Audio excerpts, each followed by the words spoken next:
কাপুৰুষ এখন চৰকাৰ আচলতে কাপুৰুষ চৰকাৰ হিমন্ত বিশ্ব চৰকাৰখনে নৰেন্দ্ৰ মোদী আৰু অমিত শ্বাহৰ ভৰিত সেৱ আনিছে আৰু অসমীয়া জনগণৰ ওচৰত অসমীয়া আই মাতৃৰ ওপৰত বাংলাদেশী বুজা চাপি দিব ওলাইছে। এই কথা কেতিয়াও মানি লোৱা নহ'ব। আপোনালোক বাধা প্ৰদান কৰা হৈছে। এই কাপোৰ খালি অসমীয়া গণতন্ত্ৰ পৰিণাম হৈছে। দমন নীতি নচলিব। আমাক বাধা দিব খোজা হৈছে, কিন্তু বাধা এতিয়া মানা নহ'ব। এই বাধা আমি অসমৰ পৰা কা বাতিল কৰিহে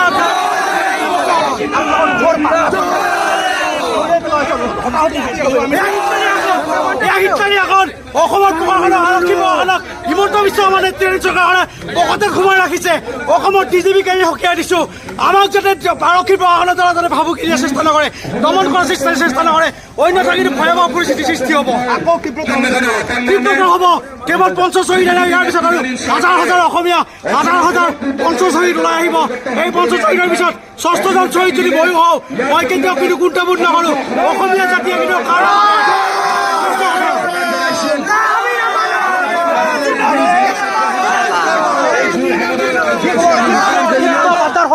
ইতিমধ্যে আমি 5গৰাকীকৈ শ্বহীদৰ তেজেৰে ৰক্তাক্ত অসমৰ কৰিলোঁ। এই ফেচিষ্ট চৰকাৰখনক আমি আজি ওদালগুৰি ছাত্ৰই সকীয়াই দিছোঁ। অসমীয়া জাতিয়ে কোনো কাৰণত কা নামানে আৰু সন্মানীয় প্ৰশাসন বিভাগ আমি অনুৰোধ জনাইছোঁ, আমাক লৈ কোনো ধৰণৰ দমন নচলাব।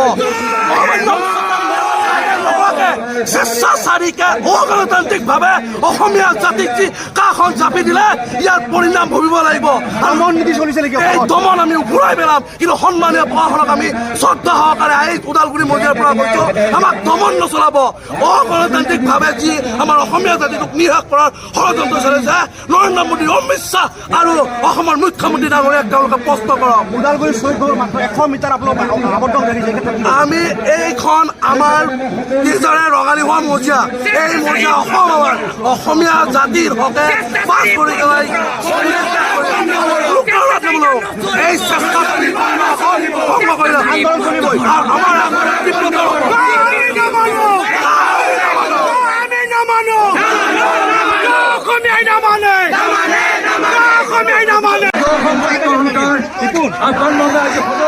জিলা ছাত্ৰ সন্থাই ওদালগুৰি চহৰত নাগৰিকত্ব সংশোধনী আইন বলবৎ কৰিবৰ কাৰণে কেন্দ্ৰীয় চৰকাৰে যিখন অধিসূচনা জাৰি কৰিছিল তাত তীব্ৰ বিৰোধিতা কৰি আজি সদৌ ওদালগুৰি জিলা ছাত্ৰ সন্থাই এই ৰাজপথত জোৰ সমদল কাৰ্যসূচী ৰূপায়ণ কৰিছে। সদৌ ছাত্ৰ সন্থাৰ 30টাকৈ জনগোষ্ঠী ছাত্ৰ সংগঠনে এই ঐক্য গণতান্ত্ৰিক আন্দোলনৰ কাৰ্যসূচী ৰূপায়ণ কৰাৰ ক্ষেত্ৰত ওদালগুৰি জিলা প্ৰশাসনে আমাক যি ধৰণৰ অত্যাচাৰ চলাইছে, যি ধৰণৰ জোৰ জুলুম কৰিছে, ভয় ভাবুকি প্ৰদান কৰিছে, সদৌ অসম ছাত্ৰ সন্থাই আমি স্পষ্টভাৱে ক'ব বিচাৰিছোঁ, আৰক্ষী প্ৰশাসনৰ এনেধৰণৰ গুণ্ডামি বন্ধ কৰিব লাগিব। ছাত্ৰ সন্থাৰ ঐক্য গণতান্ত্ৰিক আন্দোলনৰ শ্ৰদ্ধা লাগিব লাগিব। সেইকাৰণে আমি পুনৰবাৰ সকীয়াই দিব বিচাৰিছোঁ অসম চৰকাৰ আৰু কেন্দ্ৰীয় চৰকাৰক যে অসম ছাত্ৰ সন্থাই গণতান্ত্ৰিক আন্দোলনৰ প্ৰতি সন্মান প্ৰদৰ্শন কৰিব কাৰণে শিকক। আজি সদৌ ওদালগুৰি জিলা ছাত্ৰ সন্থাই আৰক্ষীৰ বাধা নেওচিক ৰাজপথত গৈ প্ৰতিবাদ সাব্যস্ত কৰিব পাৰিছোঁ। সেইকাৰণে আমি সমূহ অতিথিবৃন্দক ধন্যবাদ কৃতজ্ঞতা জ্ঞাপন কৰিছোঁ আৰু ভৱিষ্যতৰ দিনত ইয়াতকৈ অধিক গণতান্ত্ৰিক আমি আন্দোলন কাৰ্যসূচী ৰূপায়ণ কৰিবৰ কাৰণে আমি সিদ্ধান্ত গ্ৰহণ কৰিছোঁ। ওদালগুৰিৰ শ্বহীদ ভৱনৰ 100 মিটাৰ দূৰত আহি আপোনালোকক বেৰিকেডত আবদ্ধ কৰি আজি আন্দোলন কৰিব লগা হ'ল। মানে বিজেপি নেতৃত্বাধীন চৰকাৰে ইতিমধ্যে আৰক্ষী প্ৰশাসন বা তেখেতসকলৰ যিসমূহ বিষয়া আমোলা আছে তেখেতসকলে এতিয়া নিজ দলীয় কৰ্মী হিচাপে তেখেতসকলে ব্যৱহাৰ কৰিছে। তাৰে ফলত আপোনালোকে আজি দেখিবলৈ পাইছে। ইতিমধ্যে আৰক্ষী প্ৰশাসনে আমাক বাৰম্বাৰ অনুৰোধ জনাইছিল যে জোৰ সমদল আমি ৰাজপথলৈ যাব নালাগে, কিন্তু আমাৰ সদৌ ওদালগুৰি জিলা ছাত্ৰ সন্থাৰ প্ৰতিজন সদস্যই কৌশলগতভাৱে আমি ৰাজপথত আজি আমি জোৰ সমদল আমি সাব্যস্ত কৰিলোঁ আৰু এই দমন নীতি নচলিব। বিজেপি নেতৃত্বাধীন চৰকাৰে আমি পুনৰবাৰ সকীয়াই দিছোঁ, আমি গণতান্ত্ৰিক আন্দোলনৰ কাৰ্যসূচী আমি ৰূপায়ণ কৰি যাম যেতিয়ালৈকে অসমৰ পৰা এই কাখন উঠাই নিনিয়ে। ধন্যবাদ। অসম ছাত্ৰ সন্থা আৰু 30 জনগোষ্ঠীয় ছাত্ৰ সংগঠনৰ আহ্বান মৰ্মে আমি ইয়াতে সদৌ ওদালগুৰি জিলা ছাত্ৰ সন্থাই এই জোৰ সমদল আমি এটা কাৰ্যসূচী গ্ৰহণ কৰিছিলোঁ।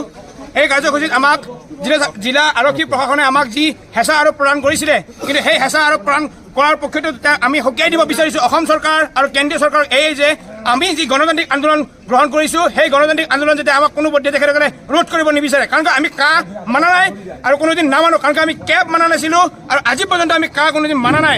ইয়াৰ কাৰ বিৰুদ্ধে আমি উচ্চতম ন্যায়ালয়ত ইতিমধ্যে আমি আবেদন গ্ৰহণ কৰিছোঁ আৰু কেন্দ্ৰীয় চৰকাৰে যিমানে বলপূৰ্বক চেষ্টা নকৰক কিয় আমি কিন্তু এই কাখন কোনোদিন মানি নলওঁ ওদালগুৰিত এক সুকীয়া পৰিৱেশে বিৰাজ কৰিছে আৰক্ষীৰ লগত আপোনালোক হতাহতি হৈছে জোৰ আপোনালোকৰ হাতৰ পৰা নুমাই দিয়া হৈছে কি ক'ব এই ক্ষেত্ৰত হয় আমাৰ ওপৰত তেখেতসকলে জোৰ জবৰদস্তি কৰি আমাৰ যি গণতান্ত্ৰিক আন্দোলন আমাৰ যি গণতান্ত্ৰিক যি আমাৰ ভাষা সেই ভাষা তেখেতসকলে আমাৰ গণতান্ত্ৰিক ভাষা তেখেতসকলে নস্যাৎ কৰিব বিচাৰিছে এইটো আমি কোনোদিন গ্ৰহণযোগ্য নকৰোঁ আৰু তেখেতসকলক আমি সকীয়াই দিব বিচাৰিছোঁ যে চৰকাৰৰ দমন নীতিৰ আগত আমি কোনোদিন নচলোঁ আৰু চলা নাই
Hello.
ইতিমধ্যে আমাৰ শ্ৰী সমদল আমি সফল সমাপ্তি হৈছে আজি